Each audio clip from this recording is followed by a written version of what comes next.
the show for real estate entrepreneurs. And I know one thing you're famous for is your listing presentation. Yeah.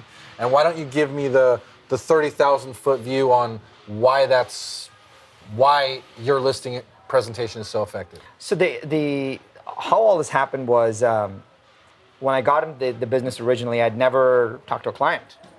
And I realized that if I was going to help agents and support them in their business and they are in the living room a lot, I should be at least supportive in that process. So I started going on appointments with agents. So after we went on the first 161 appointments, I realized that we had something. So what we had done was before every appointment, we actually prepared, which is a novel concept, by the way. Like most people don't even want to do that.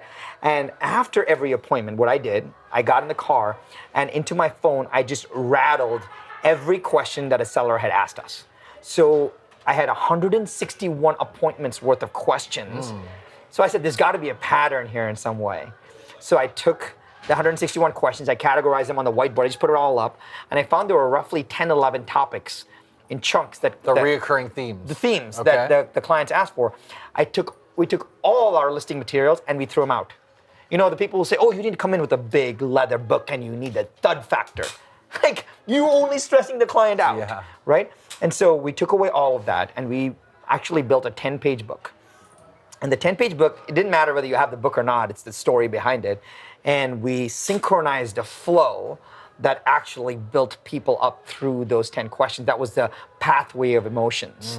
And with that, we won my second half, we won 84 out of 84 listings just doing that process. And now 100%. 100% success rate. Now I believe right now if you use that process, you will win every single time because it's just engineered to hit every emotional state. It's if you have a shot at getting it, you're gonna get it.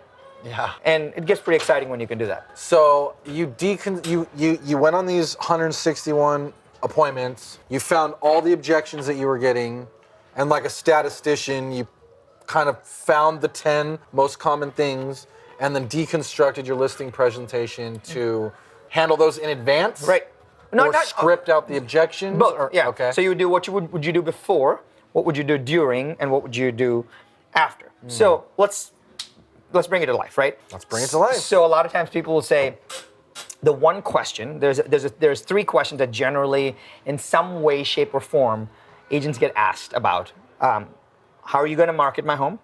What do you think it's worth, and what you're going to list it at? And what do I pay you? What's the fee? Generally, those three will come up in an appointment. How much does it cost? If it's a real appointment, right? The fee will generally come last because people are too politically correct to bring it up first. Most people are nice. They don't want to start asking about what the price is before you tell them what you're going to do, generally speaking.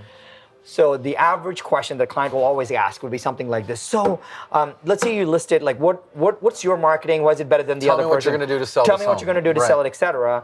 And most people will say, well, let me do that. They'll start saying, we do this, we do that, we do this. We put it on 132 websites. You know, we bring all these marketing material. And now you've just flooded the client with what they think. The problem is what they're asking is not, how are you going to market my home? That's not what they're asking. That's the question they ask, but that's not what they're asking. What they're asking is, who is going to buy my home? They're asking who, and then they're asking how you're going to reach that person. So what you should say is, Mr. and Mrs. Client, it is not about our marketing, it's about who you're going to market to. Who are you going to market to? Let's talk about like the ideal buyer. Now you take it away from the marketing and you say, and my favorite question is this, so Oliver, why did you buy this home 13 years ago? And I know you're going to be kind of irritated at me for asking that. I'll actually say that, but there's a reason, and I will tell you that in just 1 second. And then you say, okay, there's a reason. You say, well, I bought it because of this. It was the right price point. I drove by it. And now you start describing to me a buyer's viewpoint on the home that you had 13 years ago. I start to tell you now whether those correlate or don't, and that becomes who I start to market to.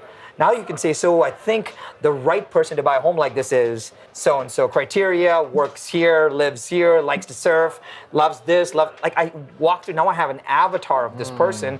Now, you say, now- That you're building in real time at the appointment. So the best part is this, let's just say something happens and the home doesn't sell.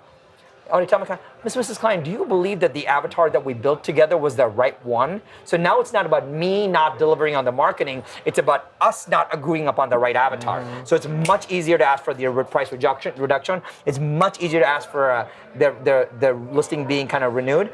So now you can say, well, Oliver, now that we've figured out that this person looks like this, now let me walk you through our marketing plan to reach that person. Now it's not like we do. It is we do this to reach that. We do this to reach that. We do this to reach that. And you have to be very good at your craft when that happens, right? But once you get good at that, the client will go back and think, oh yeah, Jimmy said this and Johnny said this, but like Sharran and Oliver, they had this plan to reach our version of ourselves 13 years ago. And that's when they get emotionally tied to you. And involving them in that creation process. And so think about it, this is just one part of the 10-part process, right? So once you've done that, everything stacks on it. That's great. And that's just like an introductory example. But if you can nail that down, it changes everything completely. And where can people find more on your listing presentation? Because I know you've done this in detail. Yeah. So if someone wanted to learn that presentation, which I highly, highly recommend people do, where can they find that? So there's only 2 places to find that. Okay. Place number 1 is in very elite mastermind groups like Closing Table that you and your partner run. I have shared things that I've never shared anywhere else in that. And we have some amazing success stories there. So you can get a complete behind the scenes at Closing Table. Love it. Or you can go to our company, Kingston Lane, kingstonlane.com, and there are bits and pieces of it.